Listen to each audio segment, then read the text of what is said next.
Assalamualaikum warahmatullahi wabarakatuh. Di sini kami dari kelompok 3 akan menjelaskan materi mengenai konsep dan praktik masalah kasus laporan keuangan perusahaan dan sektor publik.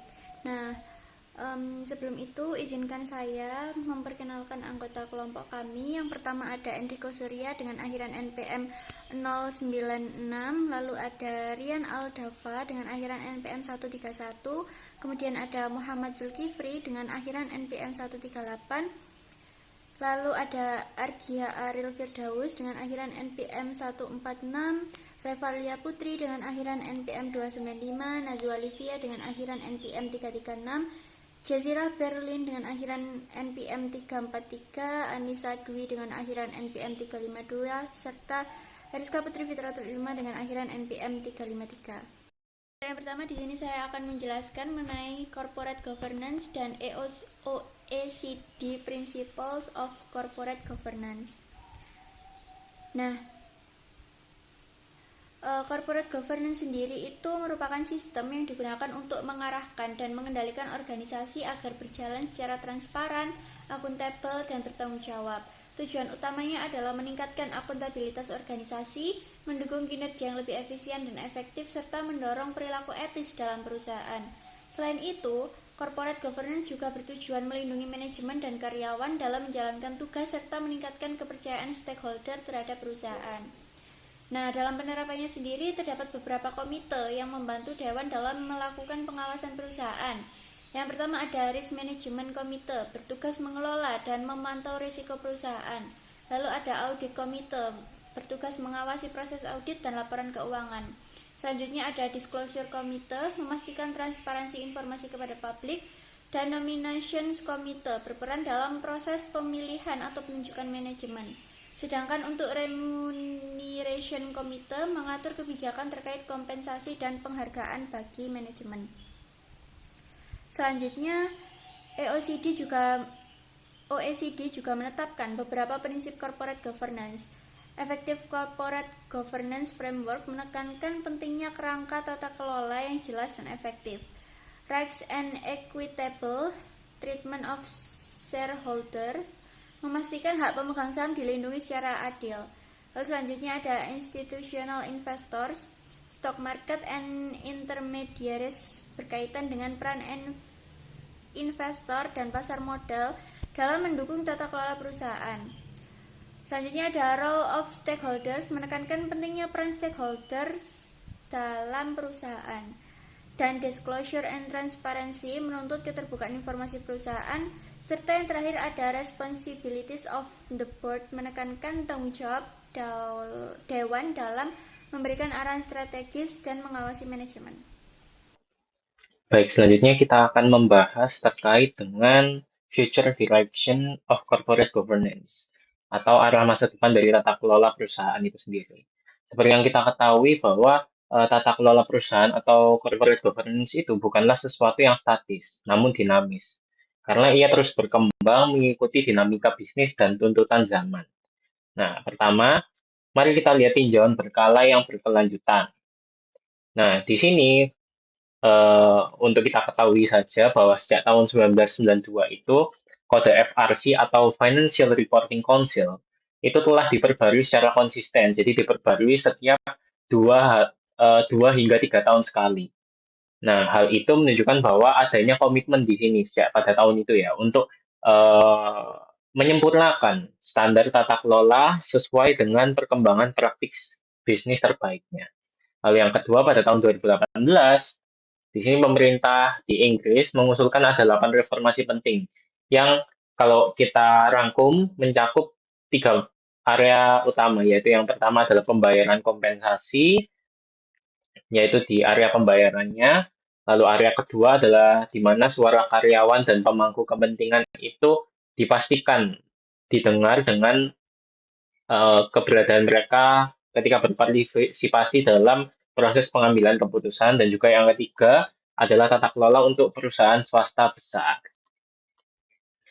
Nah, terus selanjutnya ada dalam masa depan tata kelola perusahaan ini ada perubahan-perubahan kelembagaan.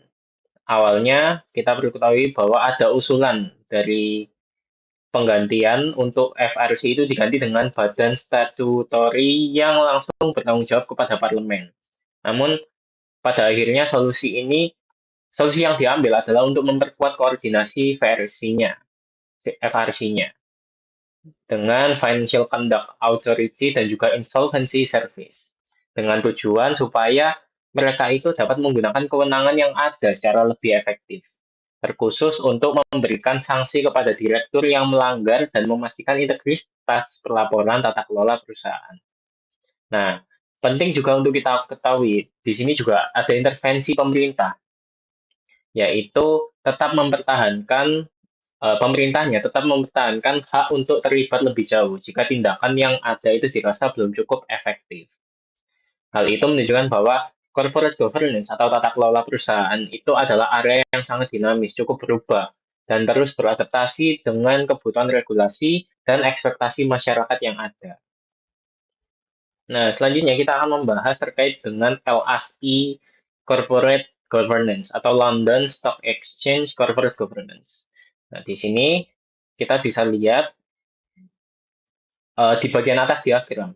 Itu kita bisa melihat ada tanggung jawab, kewajiban, dan penghargaan anggota dewan yang terdiri dari 4 elemen, yaitu membership, yaitu bagaimana keanggotaan dewan itu ditentukan, lalu siapa yang berhak menjadi dewan, dan apa kualifikasi yang diperlukan. Lalu yang kedua ada accountability atau akuntabilitas anggota dewannya. Kepada siapa sih mereka itu bertanggung jawab dan bagaimana mereka itu mempertanggungjawabkan keputusan-keputusan mereka. Lalu yang ketiga ada delegation atau delegasi. Hal ini terkait dengan delegasi wewenang dari dewan. Supaya nanti bagaimana dewan itu bisa mendelegasikan tugas dan tanggung jawab kepada manajemen eksekutifnya. Lalu yang keempat, ini terkait bonus atau remunerasi atau kompensasi anggota dewannya. Yaitu bagaimana sistem penggajian yang adil dan transparan diterapkan. Dan juga ada tolak ukur atau batas-batas yang wajar ditentukan. Nah, keempat elemen ini dipastikan supaya dewan itu sendiri dikelola dengan baik. Hal ini disebut sebagai governance of the board. Lalu dimensi kedua berlanjut ke governance by the board di bagian bawah diagram. Di sini kita bisa melihat ada 5 area tanggung jawab dewan dalam memenuhi ekspektasi pemangku kepentingan atau stakeholder-nya. Jadi yang pertama ada strategi. Strategi ini dalam artian bahwa dewan itu bertanggung jawab atas pemikiran strategis, perencanaan, dan juga implementasi strategi yang sudah dirumuskan sebelumnya. Lalu ada CSR atau Corporate Social Responsibility. Di sini dewan harus memastikan perusahaan itu menjalankan tanggung jawab sosialnya dengan tanggung jawab dan tidak lalai dalam menjalankannya. Lalu yang ketiga ada risk atau risiko. Hal ini terkait dengan manajemen risknya. Manajemen risk di sini haruslah efektif. Hal ini adalah area yang sangat krusial karena risiko itu harus diidentifikasi, dinilai, dan juga dimitigasi secara sistematis. Lalu yang keempat ada audit. Di sini audit dan jaminan risiko itu harus dilaksanakan untuk memastikan transparansi dan juga akurasi laporan keuangan serta operasional yang dilakukan perusahaan. Yang terakhir, yang kelima adalah disclosure atau pengungkapan penuh terhadap hal-hal yang sudah diungkapkan elemen-elemen sebelumnya, keempat elemen sebelumnya. Hal itu harus diungkapkan secara penuh dan juga akurat kepada semua stakeholder, baik investor, regulator, maupun publik. Nah, selanjutnya ada government. Kita bisa membandingkan governance of dan juga by the board. Di bagian bawah diagram, di sini bisa kita lihat bahwa ada 2 kotak kecil yang menjelaskan perbedaan ini. Bahwa governance of the board itu mengatur bagaimana sih dewan itu sendiri dikelola. Sedangkan kalau governance by the board, itu bagaimana dewan mengelola organisasi untuk memenuhi ekspektasi pemangku kepentingan. Baik, saya akan melanjutkan penjelasan dari teman saya sebelumnya. Perkenalkan terlebih dahulu, nama saya Nazolivia Devita Ramadhani, NPM 2401 30 10 336. Nah, di sini selanjutnya ada Corporate Governance for a Financial Service Organizations, atau yang artinya itu tata kelola perusahaan pada organisasi jasa keuangan. Nah, jadi corporate governance dalam organisasi jasa keuangan itu diatur secara ketat karena sektor ini berhubungan langsung dengan stabilitas sistem keuangan dan kepercayaan masyarakat. Oleh karena itu, lembaga seperti bank memiliki pedoman internal yang mengatur bagaimana organisasi dikelola serta bagaimana risiko dikendalikan. Beberapa aspek penting dalam corporate governance pada organisasi jasa keuangan antara lain, yang pertama itu ada kerangka hukum dan regulasi. Nah, kerangka hukum dan regulasi ini merupakan dasar yang mengatur seluruh aktivitas organisasi. Peraturan ini berasal dari otoritas pemerintahan atau regulator yang bertujuan memastikan bahwa kegiatan keuangan dilakukan secara aman, transparan, dan sesuai dengan ketentuan yang berlaku. Lalu yang kedua itu ada manajemen risiko. Nah, manajemen risiko ini dilakukan untuk mengidentifikasi, menganalisis, dan mengendalikan berbagai risiko yang mungkin muncul dalam kegiatan operasional dan keuangan. Dengan adanya manajemen risiko yang baik, organisasi ini dapat meminimalkan potensi kerugian dan menjaga stabilitas operasional. Lalu yang ketiga itu ada manajemen modal dan akuntansi kelompok. Manajemen modal bertujuan memastikan bahwa organisasi memiliki sumber daya keuangan yang cukup untuk menjalankan aktivitasnya. Sementara itu, akuntansi kelompok digunakan untuk mengelola laporan keuangan dari berbagai unit atau anak perusahaan agar kondisi keuangan organisasi dapat dipantau secara menyeluruh. Lalu yang keempat ada sumber daya manusia dan kompensasi. Pengelolaan sumber daya manusia mencakup proses rekrutmen, pengembangan karyawan, hingga sistem kompensasi. Sistem kompensasi yang baik ini dapat mendorong kinerja yang optimal sekaligus mencegah perilaku yang berisiko bagi organisasi. Lalu yang kelima ada komite audit internal dan audit eksternal. Komite audit ini berperan dalam membantu dewan direksi melakukan pengawasan terhadap laporan keuangan dan pengendalian internal. Audit internal bertugas mengevaluasi proses pengendalian dalam organisasi, sedangkan audit eksternal memberikan penilaian independen terhadap laporan keuangan organisasi. Lalu yang terakhir ada komunikasi organisasi dan branding. Komunikasi organisasi ini bertujuan menjaga hubungan yang baik dengan pemangku kepentingan, termasuk investor, regulator, dan masyarakat. Strategi komunikasi dan branding yang baik dapat meningkatkan kepercayaan publik terhadap organisasi. Selain itu, setelah krisis keuangan global, banyak lembaga keuangan melakukan evaluasi terhadap sistem corporate governance mereka. Dari Walker Review 2009 menunjukkan bahwa lemahnya pengawasan dewan dan kurangnya pemahaman terhadap produk keuangan yang kompleks dapat meningkatkan risiko dalam organisasi. Baik, yang selanjutnya ada corporate governance for a government agency. Nah, jadi corporate governance atau tata kelola perusahaan pada instansi pemerintah itu bertujuan memastikan bahwa organisasi publik dikelola secara efektif, transparan, dan dapat dipertanggungjawabkan kepada masyarakat. Dalam sektor publik, manajemen risiko juga menjadi bagian penting dari proses tata kelola organisasi. Nah, dapat dilihat dari figur 29.2 menunjukkan hubungan antara berbagai komponen yang membentuk sistem corporate governance dalam instansi pemerintah. Nah, pada bagian strategi, organisasi menetapkan arah dan tujuan jangka panjang yang ingin dicapai. Strategi ini menjadi dasar bagi seluruh kegiatan organisasi. Selanjutnya terdapat balance scorecard, yaitu alat yang digunakan untuk mengukur dan memantau kinerja organisasi. Melalui balance scorecard, organisasi dapat melihat apakah strategi yang telah ditetapkan berhasil dijalankan atau tidak. Lalu kemudian terdapat corporate risk yang menggambarkan berbagai risiko yang dapat mempengaruhi pencapaian tujuan organisasi. Nah, risiko tersebut dapat berupa risiko operasional, finansial, maupun risiko strategis. Nah, selanjutnya adalah business plan, yaitu rencana kegiatan yang berisi tindakan yang akan dilakukan, waktu pelaksanaan, serta pihak yang bertanggung jawab atas pelaksanaan kegiatan tersebut. Semua komponen tersebut berada dalam pengawasan eksekutif committee. Komite ini bertugas meninjau risiko yang dihadapi organisasi, mengevaluasi asumsi yang digunakan dalam perencanaan, serta memantau kinerja organisasi secara keseluruhan.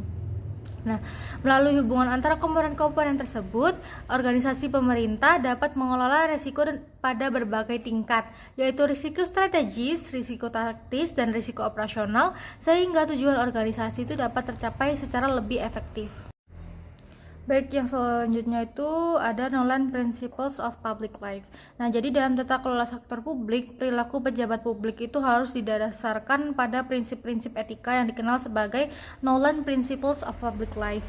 Nah, prinsip-prinsip ini tuh menjadi pedoman dasar dalam menjalankan tugas pemerintahan secara bertanggung jawab. Nah, untuk yang pertama itu ada selflessness. Nah, prinsip ini tuh menekankan bahwa pejabat publik harus bertindak semata-mata untuk kepentingan masyarakat, bukan untuk kepentingan pribadi maupun kelompok tertentu. Yang selanjutnya yang kedua itu ada integrity. Integrity berarti pejabat publik tidak boleh berada di bawah pengaruh pihak luar yang dapat mempengaruhi keputusan mereka, terutama yang berkaitan dengan kepentingan finansial. Lalu yang ketiga itu ada objectivity. Prinsip ini menekankan bahwa setiap keputusan dalam pelayanan publik harus dibuat secara objektif dan berdasarkan pertimbangan yang adil, misalnya dalam proses perekrutan atau pemberian kontrak. Lalu yang selanjutnya itu ada accountability. Jadi pejabat publik itu harus bertanggung jawab atas keputusan dan tindakan yang mereka ambil, sehingga mereka harus siap untuk diawasi dan dievaluasi oleh masyarakat maupun lembaga pengawas. Selanjutnya ada openness, yaitu prinsip keterbukaan. Berarti proses pengambilan keputusan itu harus dilakukan secara transparan agar masyarakat dapat memahami alasan dibalik kebijakan yang dibuat. Selanjutnya ada honesty, yaitu pejabat publik harus bersikap jujur dan terbuka mengenai kepentingan pribadi yang mungkin menimbulkan konflik kepentingan dalam pengambilan keputusan. Lalu yang terakhir itu ada leadership. Pejabat publik juga diharapkan menunjukkan kepemimpinan yang baik dengan memberikan contoh dalam menerapkan seluruh prinsip etika tersebut.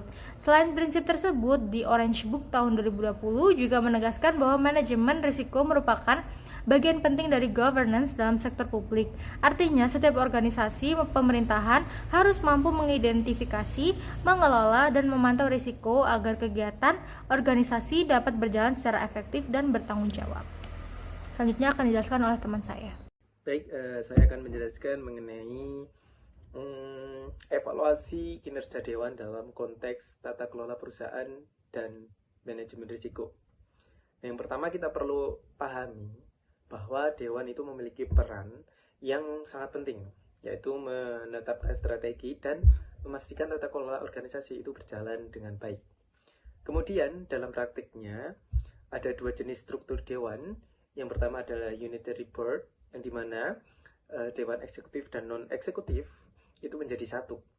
Dan yang kedua itu adalah two-tier board, di mana ada pemisahan antara Dewan Pengawas dan Dewan Direksi. Selanjutnya dalam pengelolaan risiko dikenal konsep 3 lini pertahanan, yaitu lini pertama sebagai manajemen operasional, lini kedua fungsi pengawasan risiko, dan lini ketiga adalah audit internal. Nah, dan semua itu penting untuk dipahami bahwa evaluasi kinerja Dewan adalah hal yang krusial, karena dari sinilah kita bisa menilai apakah Dewan itu sudah menjalankan tugasnya secara efektif atau belum. Baik, selanjutnya adalah membahas mengenai 4 area utama untuk mengevaluasi efektivitas Dewan. Yang pertama adalah keanggotaan dan struktur. Nah, artinya apa? Dewan itu harus memiliki anggota yang kompeten, berpengalaman, dan memiliki komunikasi yang baik, serta didukung oleh struktur dan subkomite yang efektif. Yang kedua, tujuan dan maksud. Nah, semua anggota Dewan itu harus memahami visi, misi, serta tujuan organisasi, termasuk risiko yang dihadapi, dan ikut terlibat dalam penyusunan strategi. Yang ketiga adalah keterlibatan dan akuntabilitas. Nah, di sini ditekankan pentingnya nilai etika, tanggung jawab yang jelas, serta suasana kerja yang paling percaya dan menghargai. Dan yang keempat adalah pemantauan kinerja dan dampak. Dewan itu harus mampu memantau kinerja secara tepat, berani mengevaluasi rencana, cepat merespon perubahan, dan selalu melakukan perbaikan keberlanjutan. Jadi, keempat area ini itu menjadi dasar untuk menilai apakah Dewan sudah bekerja secara efektif dalam menjalankan perannya. Selanjutnya akan dijelaskan oleh rekan saya. Terima kasih. Baik, selanjutnya masuk ke Project Risk Management. Yang pertama ada Project Triangle. Jadi setiap project harus memenuhi 3 parameter utama yang saling berkaitan, yang kita kenal sebagai Project Triangle. Yang pertama ada waktu. Proyek harus diselesaikan sesuai dengan jadwal yang ditentukan. Lalu yang kedua ada cost. Proyek harus diselesaikan dalam anggaran yang telah ditetapkan. Lalu yang terakhir ada quality. Hasil akhir harus memenuhi spesifikasi teknis dan standar performa yang ditetapkan. Lalu selanjutnya ada jenis-jenis risk dalam project. Yang pertama ada compliance risk. Ini adalah risiko yang berkaitan dengan kegagalan perolehan izin dan persetujuan yang diperlukan. Contoh perizinan dari regulator dan stakeholder. Lalu yang kedua ada hazard risk. Hazard risk adalah risiko-risiko yang mencegah proyek diselesaikan tepat waktu dan sesuai dengan anggaran. Lalu yang ketiga ada control risk. Control risk berkaitan dengan spesifikasi, performa, dan kualitas hasil akhir proyek. Lalu yang keempat atau yang terakhir, opportunity risk. Opportunity risk adalah peluang-peluang yang dapat mempercepat pengiriman proyek atau meningkatkan kualitasnya. Lanjut, ada yang namanya project life cycle. Nah, seperti yang ditunjuk oleh diagram yang ada di literatur, project life cycle adalah proses cyclical yang terdiri dari 4 tahap yang saling terhubung. Tahap pertama ada project inception. Ini adalah awal di mana ide project lahir. Aktivitas utama meliputi feasibility study untuk menentukan kelayakan proyek, membuat outline cost plan untuk estimasi biaya awal, lalu melakukan appointment atau penunjukan tim proyek. Lalu tahap yang kedua ada project planning. Setelah proyek disetujui, masuk ke tahap perencanaan detail. Melakukan detail design, lalu scheduling, procurement, dan di tahap ini uncertainty mulai menurun karena perencanaan semakin detail. Lalu yang tahap ketiga ada project execution. Ini adalah tahap pelaksanaan aktual dari project. Construction atau pembangunan atau implementasi itu sudah dilakukan pada tahap ini. Cost reporting secara reguler untuk memantau anggaran. Tahap ini memerlukan risk management paling intensif karena banyak risiko yang dapat terrealisasi. Lalu yang tahap yang terakhir ada project closure. Tahap akhir ini di mana project diselesaikan, handover kepada klien atau pengguna akhir.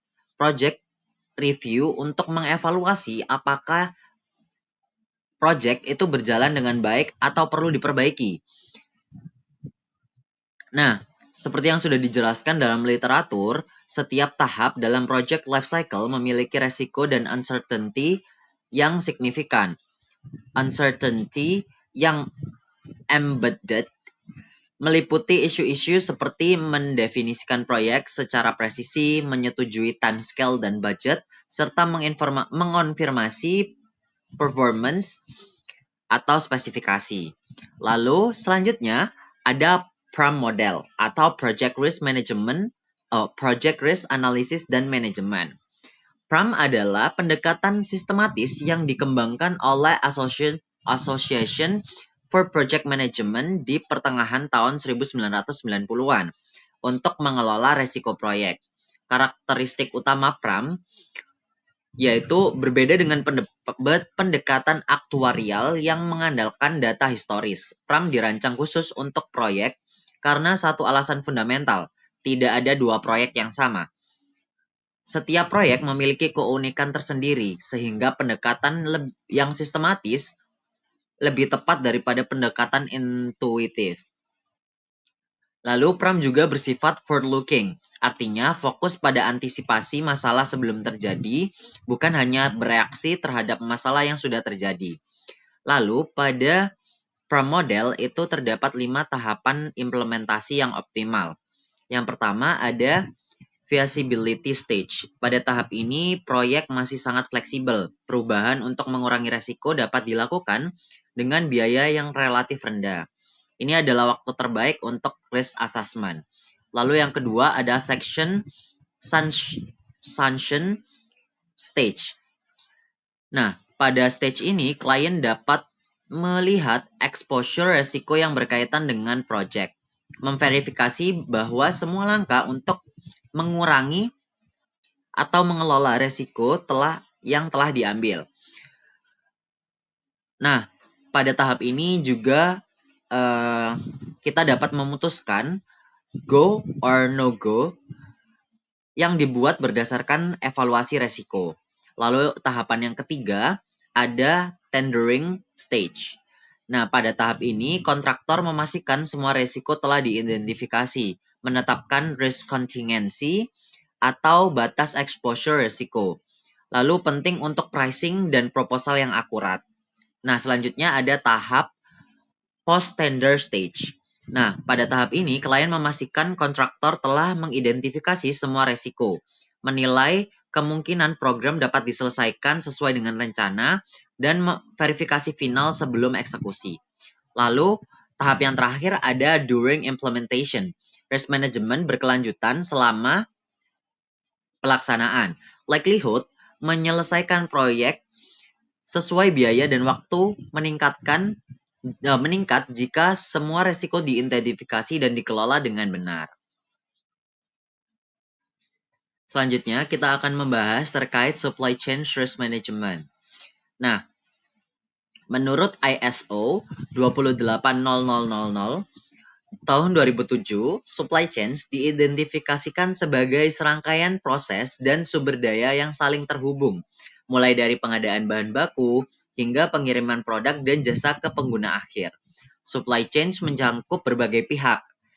Ada produsen, pemasok, distributor, vendor, dan penyedia logistik. Yang penting, supply chains dapat bersifat internal maupun eksternal bagi organisasi, mencakup fasilitas, pabrik, kantor, gudang, dan cabang-cabang. Lalu, selanjutnya kita masuk ke resiko outsourcing. Meskipun outsourcing menawarkan banyak manfaat, ada pula resiko-resiko signifikan yang perlu dikelola. Yang pertama ada ketergantungan pada pihak ketiga.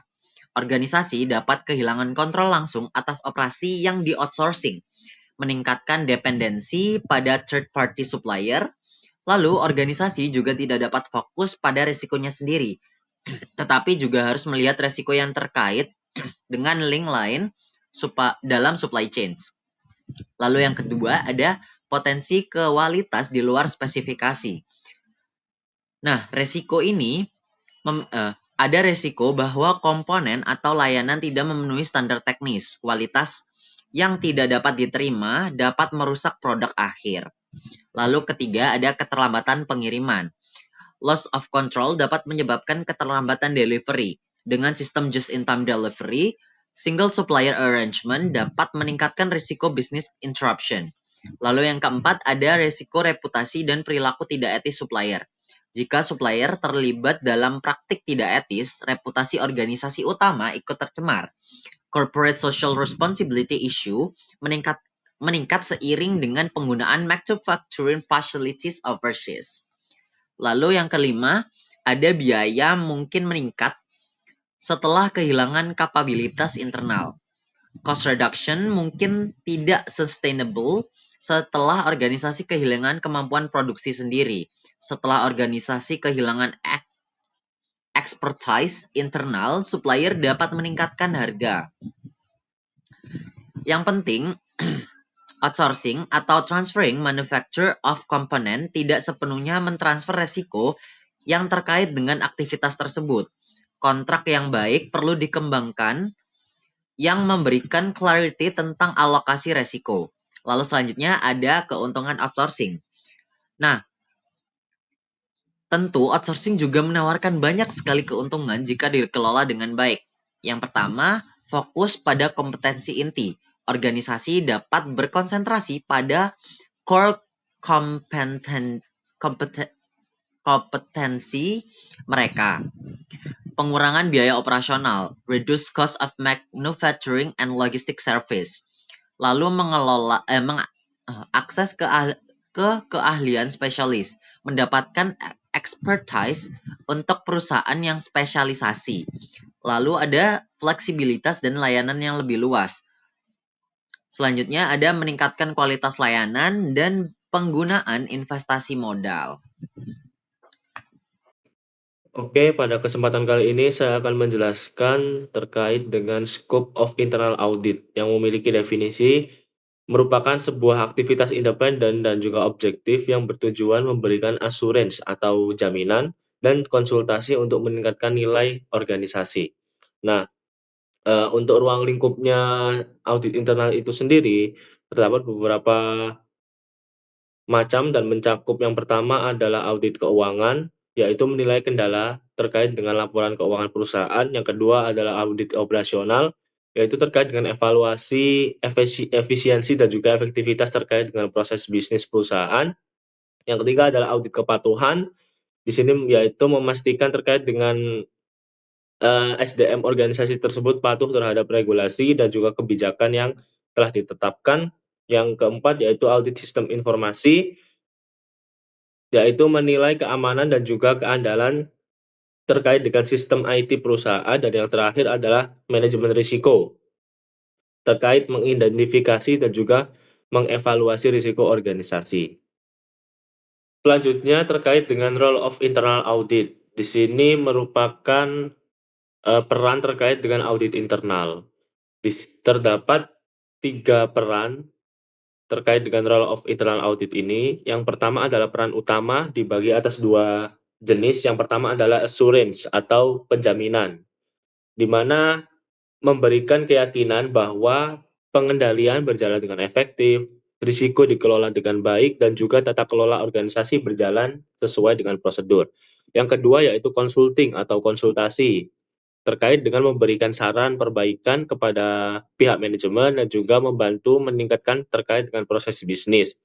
Yang kedua adalah peran dalam tata kelola, di mana audit internal berfungsi sebagai pengawas independen, penghubung antara manajemen dan juga dewan direksi, serta penilaian sistem terkait dengan GCG, yaitu Good Corporate Governance. Dan yang terakhir adalah peran dalam manajemen risiko, terkait mengidentifikasi risiko, mengevaluasi mitigasi risiko, dan juga memberikan rekomendasi terkait dengan perbaikan-perbaikan yang akan dilaksanakan oleh perusahaan dalam mengatasi sebuah masalah. Selanjutnya yaitu terkait dengan undertaking an internal audit, merupakan pelaksanaan audit internal.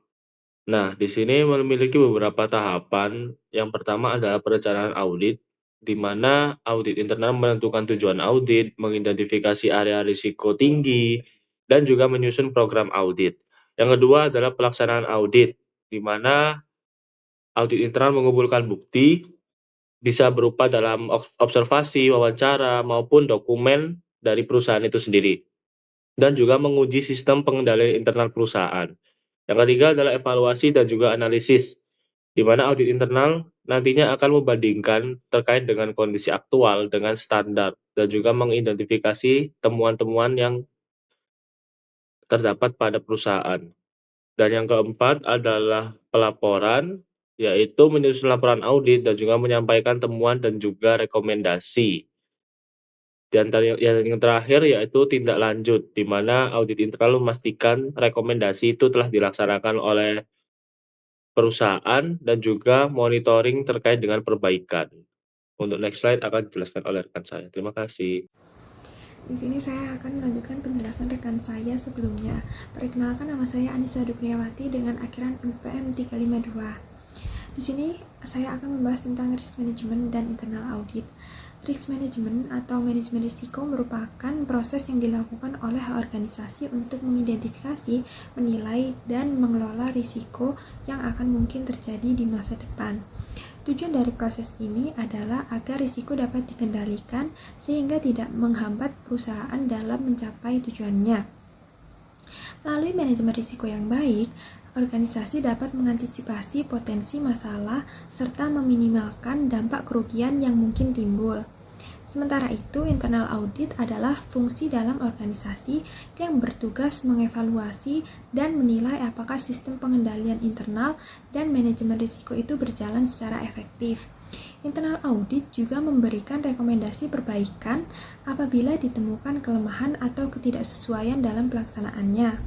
Dengan demikian, internal audit berperan sebagai pihak yang memberikan penilaian objektif dan independen kepada manajemen perusahaan. Hubungan antara risk management dan internal audit ini bersifat saling melengkapi. Risk management ini berfokus pada proses identifikasi risiko serta perancangan pengendalian untuk mengatasinya, sedangkan internal audit ini berfungsi untuk menguji dan mengevaluasi apakah pengendalian yang dirancang itu benar-benar berjalan secara efektif. Dengan kata lain, risk management ini membantu organisasi dalam mencegah dan mengelola risiko, sedangkan internal audit ini memberikan keyakinan kepada manajemen bahwa sistem tersebut telah berfungsi dengan baik. Selanjutnya adalah konsep yang mendukung pengelolaan risiko dalam organisasi, yaitu 3 lines defense atau 3 lini pertahanan.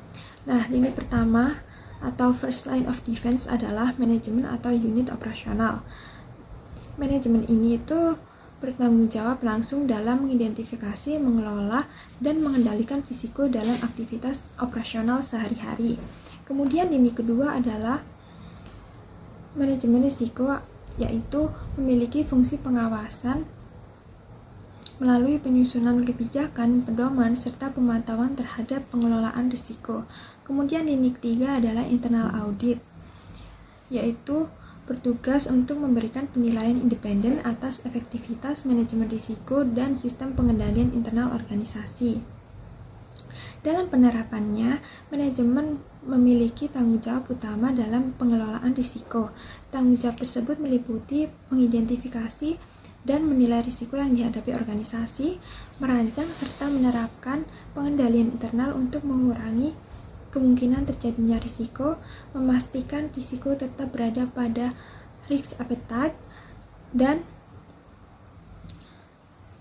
menjaga agar proses manajemen risiko berjalan secara efektif melalui pemantauan yang berkelanjutan. Dengan menjalankan tanggung jawab tersebut secara konsisten, organisasi itu dapat mengelola risiko dengan baik, meningkatkan efektivitas pengendalian, serta menjaga keberlangsungan operasional dan pencapaian tujuan secara berkelanjutan. Kemudian, di sini saya akan membahas tentang 5 lines of assurance. 5 lines of assurance merupakan model yang menjelaskan berbagai sumber jaminan atau assurance dalam pengelolaan risiko di organisasi. Model ini itu membantu organisasi dalam memastikan bahwa manajemen risiko dan pengendalian internal itu berjalan secara baik dan efektif melalui beberapa pihak yang memiliki tugas dan tanggung jawab yang berbeda. Nah, sumber assurance yang pertama ini berasal dari Board of Director atau Dewan Direksi. Dewan Direksi ini memiliki peran penting dalam melakukan pengawasan terhadap pengelolaan risiko di organisasi. Mereka bertanggung jawab memastikan bahwa sistem manajemen risiko berjalan secara efektif serta kebijakan dan strategi organisasi ini telah dipertimbangkan berdasarkan risiko yang ada. Kemudian yang kedua adalah senior management. Pihak manajemen senior ini bertugas mengembangkan serta menjalankan proses manajemen risiko dalam organisasi. Mereka memastikan bahwa kebijakan dan strategi yang telah ditetapkan oleh Dewan Direksi ini dapat diterapkan dengan baik dalam kegiatan operasional sehari-hari. Kemudian yang ketiga adalah Business Unit Leaders atau pimpinan unit kerja. Pimpinan ini itu memiliki tanggung jawab untuk mengelola risiko yang muncul dalam aktivitas di unit masing-masing. Nah, selain itu mereka juga berperan dalam melaporkan risiko yang terjadi kepada manajemen agar bisa segera ditangani dengan baik. Kemudian yang keempat adalah Specialist Risk Function.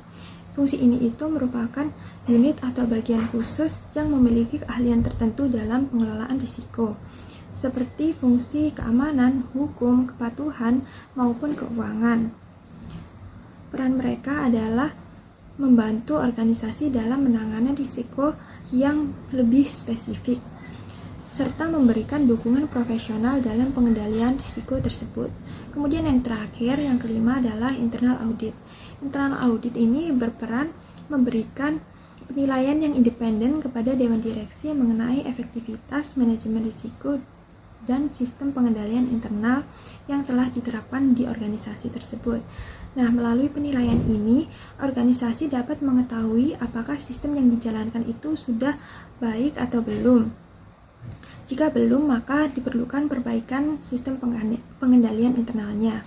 Nah, dengan adanya 5 sumber asuransi tersebut, organisasi memiliki lapisan pengawasan yang lebih kuat dalam pengelolaan risiko.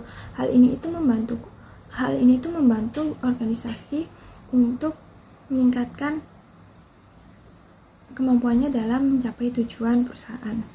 Di sini saya akan membahas terkait dengan Sarbanes-Oxley Act of 2002 yang biasanya disingkat dengan SOX.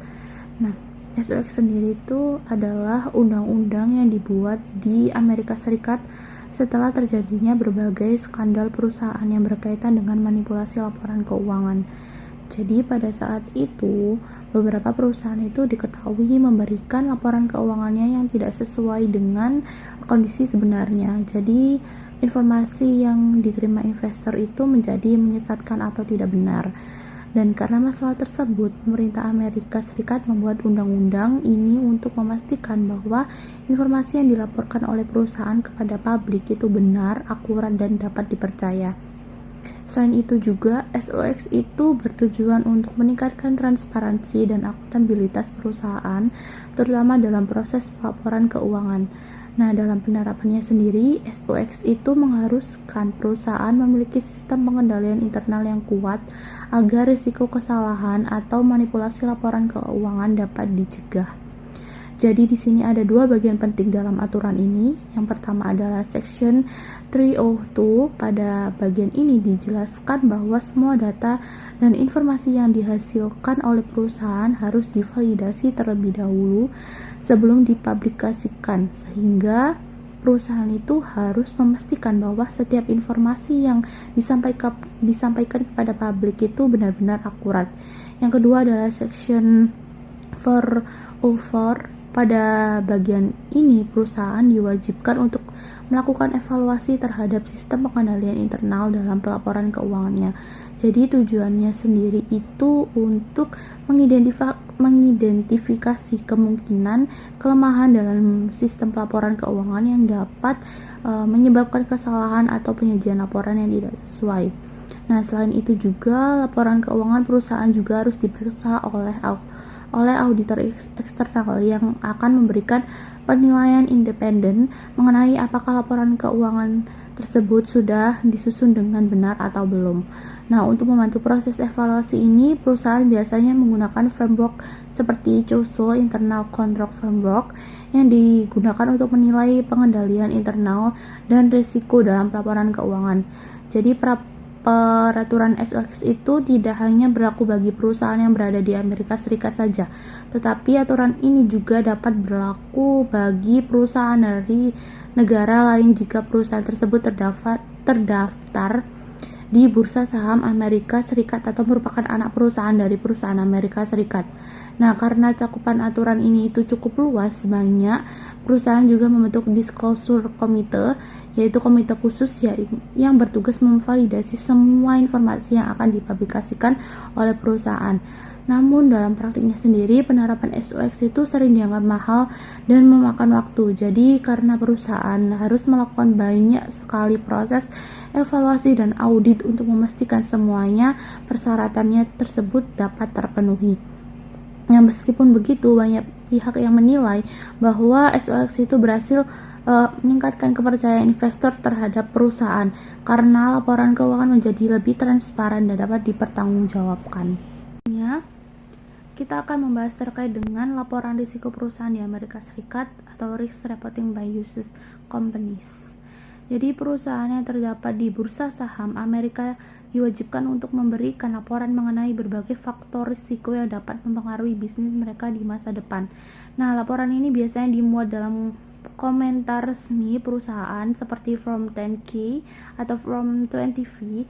Sebagai tambahan informasinya, Form 10-K sendiri itu adalah laporan tahunan untuk perusahaan, sedangkan untuk perusahaan Amerika, sedangkan Form 20-V itu digunakan oleh perusahaan asing yang terdaftar di Bursa Saham Amerika.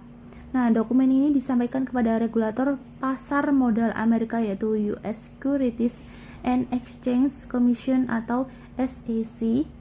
Di dalam laporan tersebut, perusahaan akan menjelaskan berbagai risiko yang dapat mempengaruhi kondisi keuangan maupun operasional perusahaan di masa depan. Nah, bagian yang membahas tentang risiko ini biasanya cukup panjang, bahkan bisa mencapai sekitar 3-10 halaman, karena setiap risiko itu biasanya dijelaskan secara lebih detail. Jadi laporan ini bersifat forward looking, artinya fokusnya bukan hanya pada masalah yang sudah terjadi, tetapi juga pada kemungkinan risiko yang terjadi di masa depan. Nah, biasanya perusahaan itu memulai bagian ini dengan menjelaskan bahwa terdapat berbagai faktor yang menyebabkan kesulitan finansial di masa depan. Setelah itu, perusahaan akan mencantumkan daftar risiko beserta penjelasannya mengenai dampaknya juga. Nah, beberapa contoh risiko yang sering dilaporkan antara lain adalah perubahan regulasi pemerintah. Nah, karena perubahan aturan dapat mempengaruhi perusahaan menjalankan bisnisnya. Yang selain itu juga ada perusahaan juga menghadapi risiko dari persaingan bisnis yang dapat mempengaruhi pangsa pasar dan keuntungan perusahaan. Nah, risiko lain yang juga sering dilaporkan adalah kondisi ekonomi secara umum, seperti perubahan pertumbuhan ekonomi, inflasi, maupun kondisi pasar global.